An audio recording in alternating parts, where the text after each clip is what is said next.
마태복음서 5장 33절에서 37절. 또 옛사람들이 말한 바 너는 스스로 거짓 맹세하지 말고 내가 맹세한 것들을 주께 이행하라 한 것을 너희가 들었으나 나는 너희에게 이르노니 결코 맹세하지 말라. 하늘을 두고도 하지 말 것은 그것이 하나님의 왕자이기 때문이요 땅을 두고도 하지 말 것은 그것이 그분의 발받침이기 때문이요 예루살렘을 두고도 하지 말 것은 그것이 위대한 왕의 도시이기 때문이라. 내가 내 머리를 두고도 맹세하지 말 것은 내가 머리털 하나를 희거나 검게 할 수 없기 때문이라. 오직 너희 대화는 예할 것은 예하고 아니요 할 것은 아니요 하라. 무엇이든지 이것들 이상의 것은 악에서 나느니라. 아멘.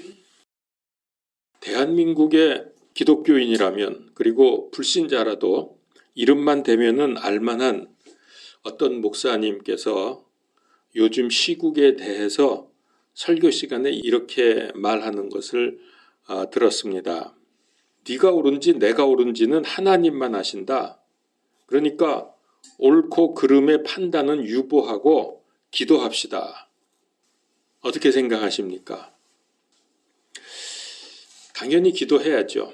기도해야지만 판단을 유보하라. 이런 말씀은 성경 어디에도 없습니다.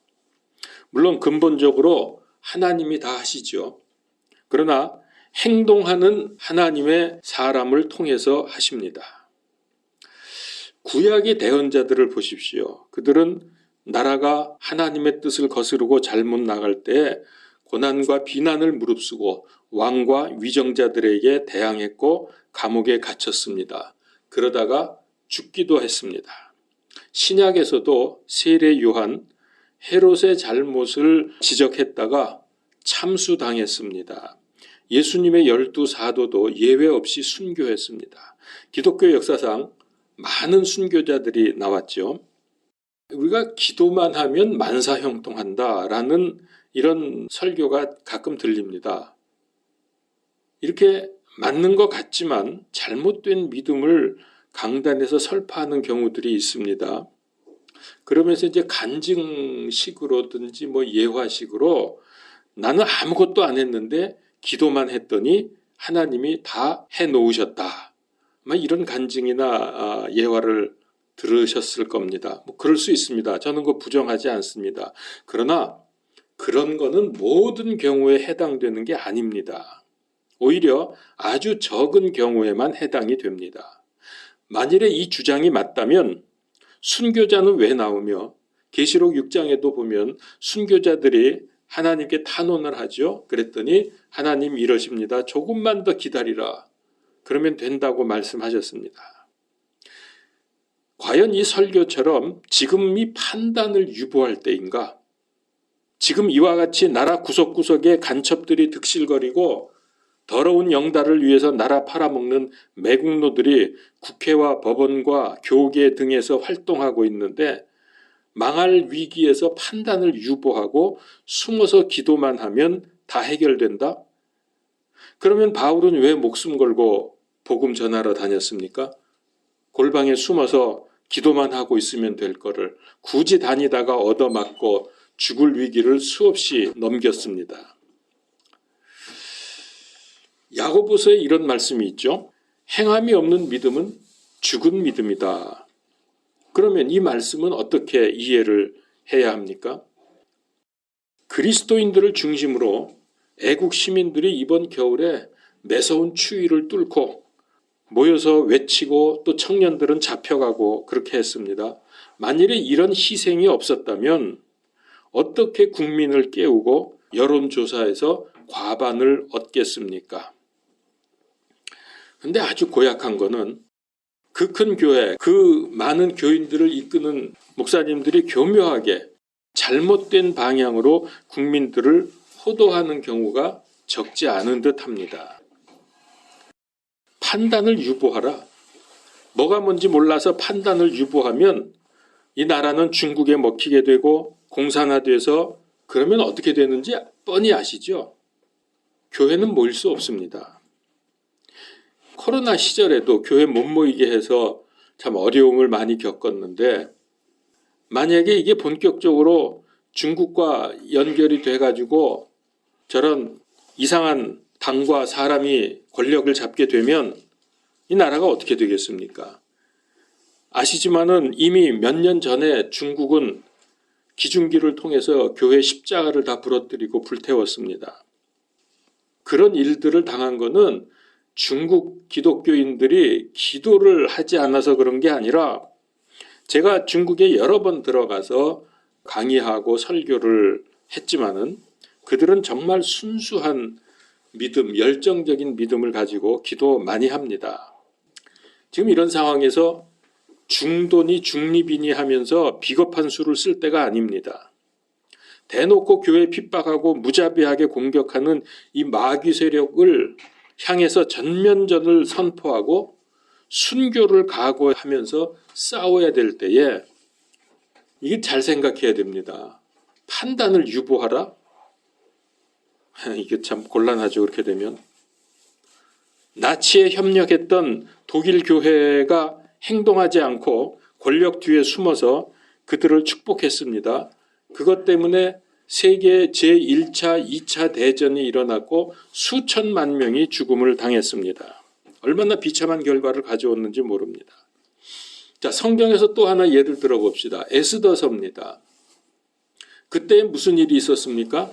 하만이라는 사람이 유대인을 말살시키기 위해서 교묘한 계책을 세웠죠.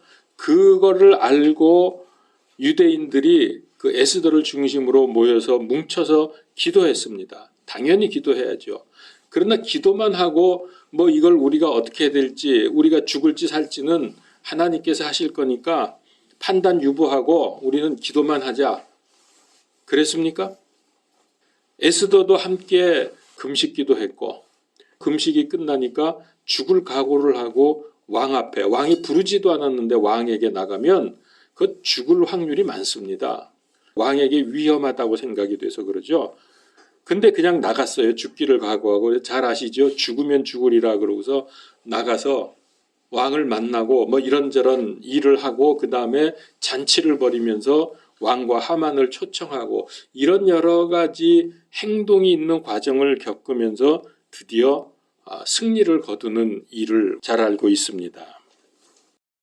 여러분, 기도만 하고 있는 거는 그럴 때가 있어요. 더 이상 어떻게 방법이 없을 때 뭐 완전히 갇혔다든가 아니면 지하교회에서 옴짝달싹하지 못할 때 그럴 때는 기도만 할 수밖에 없죠. 지금은 아니지 않습니까? 판단을 유보하자는 게 말이 안 되는 게 무엇이 옳고 그른지 정의와 불의, 참과 거짓, 진리와 비진리 이미 이거는 사건들, 정황들을 통해서 확실하게 드러나지 않았습니까? 우리가 아직도 어떤 게 맞고 틀리는지 모르고 살고 있습니까? 지금 우리나라가 대립되어 있는데 그런데 지금 이 상황에서 판단을 유보하자고 합니까? 이거 마귀 사주 받은 거 아닌지 모르겠습니다. 기독교인들은 늘 영적 싸움을 하고 있습니다. 특별히 마지막 때에는 치열한 영적 싸움을 해야 하는데 지금 적군이 무시무시한 화력으로 공격해 오는데 적들과 싸우는 게 옳은지 그른지 몰라서 판단을 유보한다고요?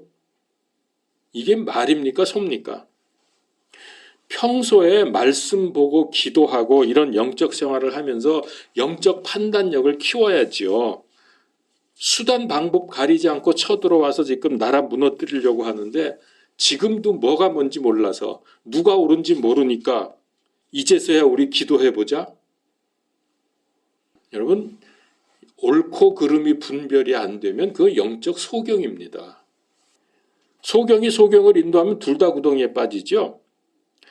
인도한 소경만이 아니라 인도받은 소경도 구덩이에 빠지는 거예요. 이건 망한다는 말씀입니다. 지금 세상이 이런 상황에서 살고 있는데 오늘 이 맹세에 관한 말씀입니다. 오늘 말씀을 보면 우리 예수님께서 맹세하지 말라고 했습니다. 근데 우리는 가끔 맹세하죠. 언제 합니까? 우리가 안 할 수 없는 게 국기에 대한 맹세. 성경 말씀을 예수님은 지금까지의 관념과 관계없이 전혀 새롭게 해석을 해주고 계십니다. 그러니까 유대인들은 이런 말씀을 들어본 적이 없어요. 어떤 뛰어난 랍비나 율법사나 서기관들도 하지 못했던, 그들로부터 듣지 못했던 놀라운 말씀을 지금 예수님이 선포하고 있습니다. 그러나 사실은 정확히 말하면 이거는 새로운 해석이 아니고 올바른 해석입니다. 새로운 게 아니라 올바른 겁니다. 율법을 제정하신 분이 하나님이시니까 그분이 육신을 입고 오셔서 자기가 한 말을 해석해 주는데 정확할 수밖에 없잖아요. 자, 그러면 지금까지 유대 지도자들이 해온 해석과 가르침은 옳지 않다는 결론이 나옵니다. 그래서 이 말씀이 우리에게 몹시 중요한 거죠. 우리는 주님의 이런 가르침을 받지 않으면 인간적으로 그야말로 유대의 율법사나 바리새인들이 해석해 준 식으로 우리는 성경을 그렇게 이해할 수밖에 없습니다. 그래서 이것을 막기 위해서 우리 주님께서 직접 그것이 아니라 이렇게 이해를 해야 된다, 이렇게 지켜야 한다고 우리에게 가르쳐 주시는 거죠.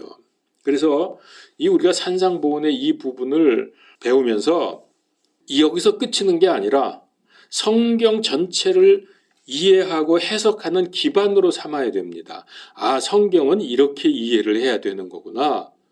이게 바로 여기에서 이 산상보훈 이 부분에서 우리가 이걸 배우는 거예요.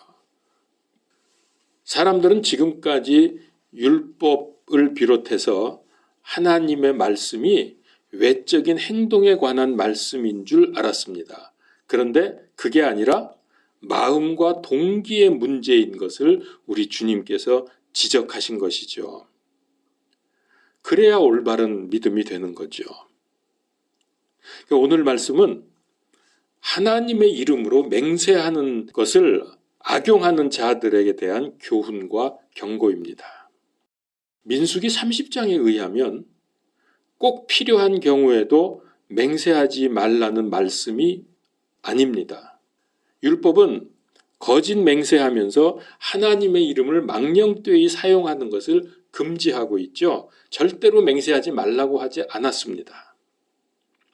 만일 하나님의 이름을 언급하면서 맹세하게 되면 그것은 사람보다 하나님께 반드시 갚아야 될 의무가 됩니다. 채무가 되는 것입니다. 자, 성경을 찾아봅시다. 마태복음서 23장 16절에서 22절. 너희 눈먼 안내자들아, 너희에게 화가 있을지어다. 너희가 이르되 누구든지 성전을 두고 맹세하면 그것은 아무것도 아니거니와 누구든지 성전에 금을 두고 맹세하면 그는 빚진 자라 하는도다.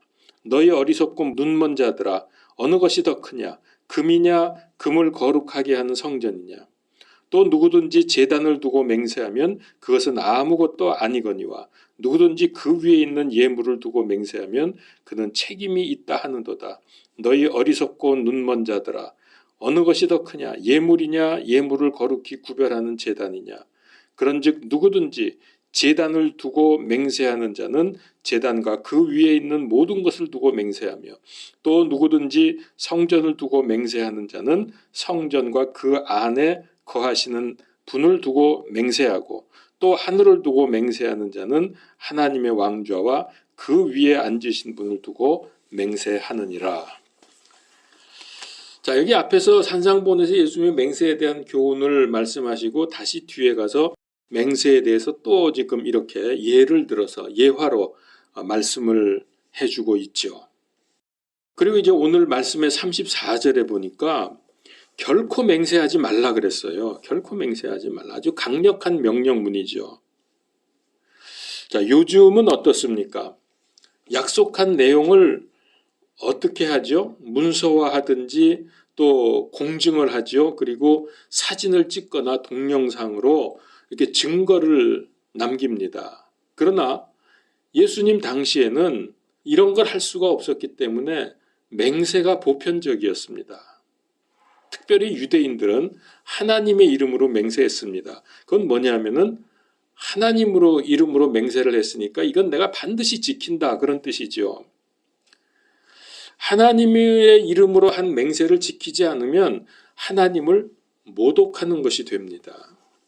근데 이것 때문만은 아니라 하나님의 이름을 망령되이 부르지 말라고 십계명 중에 말씀하셨죠.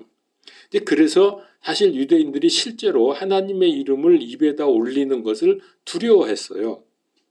근데 이게 나중에는 적용 범위가 넓어져서 하나님의 이름을 가볍게 사용하는 모든 경우가 포함되었고, 그러다가 점점 더 이게 강화되어서 마침내 하나님의 이름을 전혀 사용하지 않는 것이 안전하다라고 생각을 했습니다. 그래서 아예 입에 올리질 않은 거예요, 하나님의 이름을.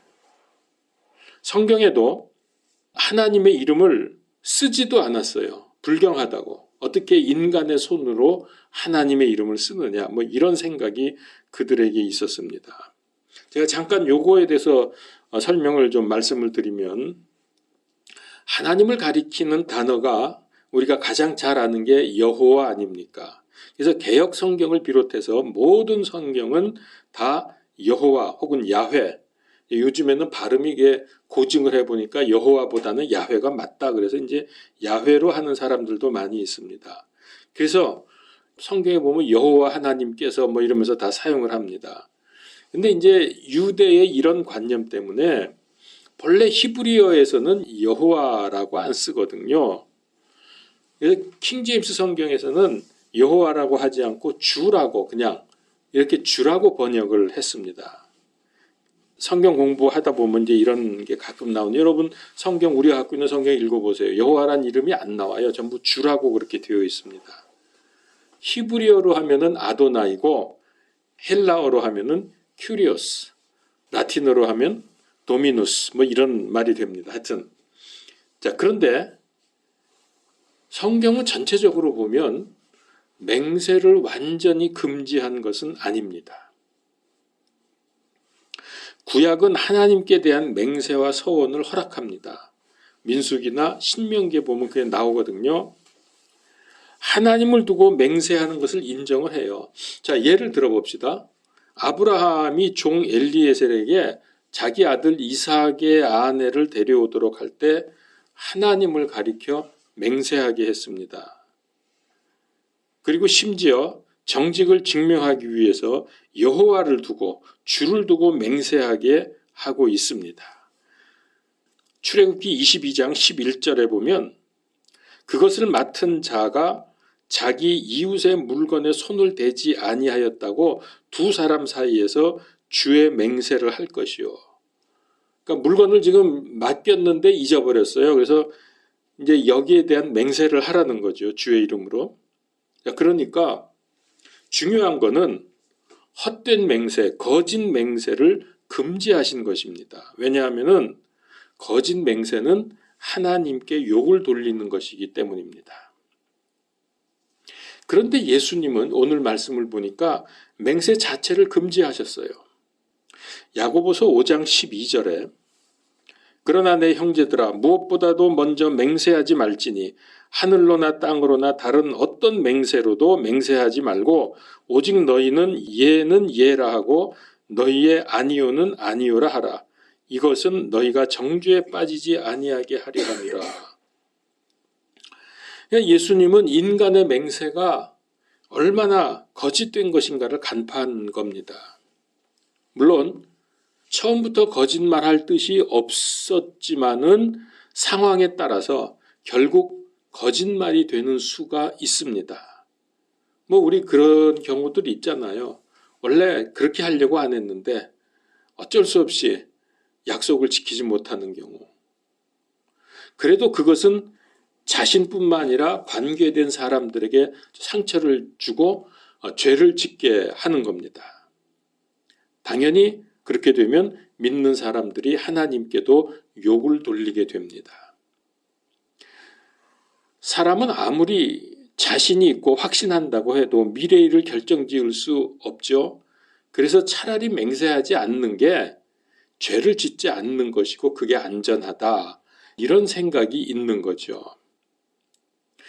여기서 한 걸음 더 나아가서 참된 그리스도인이라면 맹세하지 않아도 상대가 약속을 인정할 정도로 올바른 삶을 살라는 말씀이기도 합니다. 맹세한다는 것은 그만큼 진실하지 못하다는 증거가 될 수 있잖아요. 맹세를 남발하는 사람은 믿을 수가 없죠. 자, 여기 한 가지 더 하면 상대가 불신자인 경우는 어쩔 수 없이 맹세를 해야 할 때도 있습니다. 그래서 예수님도 법정에서 맹세하셨어요. 대제사장이 예수님께 이렇게 말했죠. 네가 정말 하나님의 아들 그리스도냐? 하나님의 이름을 두고 맹세하라. 이렇게 하니까 예수님이 그렇다. 그렇다는 것은 인정하는 거잖아요. 맹세하라 그랬더니 난 맹세할 수 없어 그런 게 아니라 그렇다고 응답을 했어요. 이게 마태복음서 26장에 보면 나옵니다. 63절, 64절에. 그리고 바울도 맹세에 관한 말을 했었고요. 오늘 34절에서 37절에 보면 뭐라 그랬습니까? 하늘과 땅과 예루살렘과 머리를 두고 맹세하지 말라. 그리고 그 이유를 간단히 설명하셨죠. 세상에 그 무엇을 두고 맹세하든지 그거 다 하나님과 관련이 있다는 거죠. 왜냐하면 삼라만상 모든 것이 하나님께서 만드신 것이기 때문에 창조주이신 하나님을 걸고 맹세하는 것이 된다는 거예요. 어떤 거를 두고 맹세할 때에. 그렇잖아요. 요한복음 1장 3절에 보면 모든 것이 그분에 의해 만들어졌으니 만들어진 것 중에 그분 없이 만들어진 것은 하나도 없었더라. 이제 34절에 의하면은 하늘은 하나님의 왕좌다 그랬어요. 그래서 하늘은 하나님의 절대 권위를 나타내는데 경솔한 맹세, 위선적인 맹세는 하나님 권위에 대한 모독이 된다. 35절에는 땅은 하나님의 발받침이라 그랬어요. 그러니까 땅은 뭡니까? 세상 아닙니까? 세상을 통치하시는 거예요. 그래서 마찬가지로 땅을 두고 거짓 맹세하는 것은 하나님을 모욕하는 것이다. 그렇게 되는 거죠. 또 그 다음에 예루살렘은 위대한 왕이신 하나님의 도시입니다. 예루살렘에는 하나님의 성전이 있고 하나님의 자녀들의 본향이 있고 최후의 거주지가 바로 예루살렘 아닙니까? 근데 이곳 역시 진리와 사랑과 은혜가 충만한 곳인데 여기를 두고 헛된 맹세를 한다는 건 말이 안 되는 겁니다. 또 36절에는 사람의 가장 중요한 부분이 머리인데 머리를 두고 맹세하는 것도 이게 그래서 문제라는 거예요. 하나님이 사람을 창조하셨고 머리는 하나님을 인식하는 곳인데 그리고 구원받은 사람은 하나님의 소유인데 머리털 하나도 우리의 의지로 희거나 검게 할 수 없다.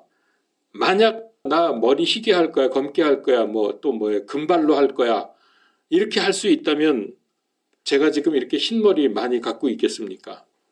검정머리로 만들어 놓지. 근데 이게 안 된다는 거죠.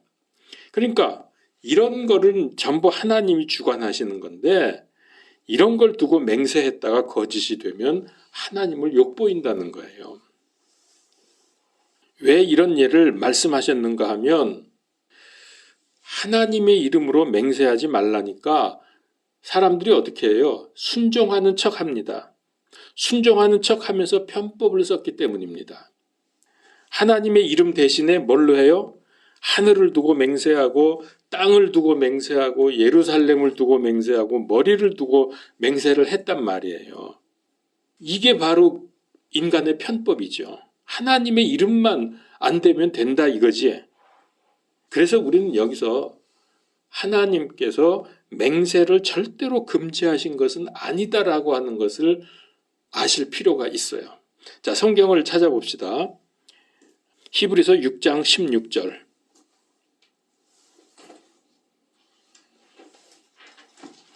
자, 그리고 히브리서를 펴놓으세요, 거기를.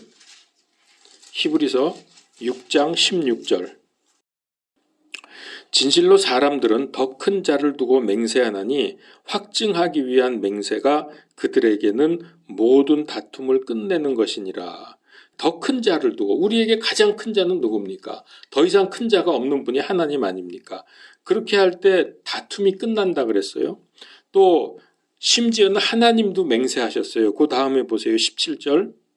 이러므로 하나님께서도 언약의 상속자들에게 자신의 계획이 불변함을 더욱 풍성히 보여주시려고 그 일을 맹세로서 확증하셨나니, 심지어 하나님도 하셨다는 거예요. 우리들이 하도 못 믿으니까. 이걸 아셔야죠. 하나님께서 말씀하신 것은 반드시 이루시죠. 이사야서 40장 8절에 보니까 풀은 마르고 꽃은 시드나 우리 하나님의 말씀은 영원토록 서리라. 그래서 이 변덕스럽고 거짓말쟁이인 사람이 하나님의 이름으로 맹세하는 건 안 됩니다. 우리는 그 맹세를 지키지 못할 확률이 많거든요. 그리고 이 외에도 맹세에 관한 말씀이 많습니다. 성경에 보면 참 많이 나와요. 그래서 이런 모든 말씀들을 종합해 보면은 예수님께서 맹세하지 말라는 것은 절대로 맹세하면 안 된다는 뜻이 아니라 거짓 맹세하지 말라라고 이해를 하시면 됩니다. 그러니까 예수님이 하지 말라는 건 거짓 맹세죠. 레위기 19장 12절에 너희는 내 이름으로 거짓 맹세하지 말고 내 하나님 이름을 욕되게 하지 말라. 나는 주니라 그랬거든요. 그러니까 거짓 맹세하지 말라 그랬어요. 그냥 맹세하지 말라고 안 그랬고. 근데 우리 어떻습니까? 그런 경우 많죠. 맹세해놓고 나중에 손해가 된다고 생각하면 입을 싹 씻습니다. 그러면서 뭐라 그래요? 상황이 바뀌었으니까 지킬 수 없어. 오리발을 내밉니다. 그러나 민수기 30장 2절에 사람이 주께 서원하거나 자기 혼을 속박하기로 서약으로 맹세하거든 그는 자기 말을 깨지 말고 자기 입에서 나오는 모든 것을 따라 행할지니라. 특별히 그리스도인이라면은 자기 손익에 따라서 뒤집지 말고 맹세한 것은 손해가 되더라도 핑계하지 말고 지켜야 합니다. 그러니까 일단은 맹세하지 않는 게 좋습니다. 아예 맹세하지 않으면 좋은데, 근데 부득이한 경우 상대가 도저히 안 믿어줘. 그럴 경우 뭐 어떻게 할 수 없는 경우에는 몰라도 맹세나 뭐 약속을 철석하지 한다. 뭐 약속은 해야 되겠죠. 안 할 수 없지만은 조심해야 돼요. 지켜야 되는 거니까. 그래서 예수님이 뭐라 그러셨어요? 오직 너희 대화는 예할 것은 예하고 아니요 할 것은 아니요 하라. 이게 가장 안전합니다. 그런데 사실은 이것도 문제가 될 수 있습니다. 지금은 예해놓고 나중에 가서 아니요라고 하든지 그 반대일 수도 있고요. 그래서 어쩔 수 없어요. 우리 그리스도인들은 자기 말에 신뢰 있게 살아야 합니다. 사람들이 내 말을 신뢰하지 않잖아요. 말을 해도 잘 믿어주지 않잖아요.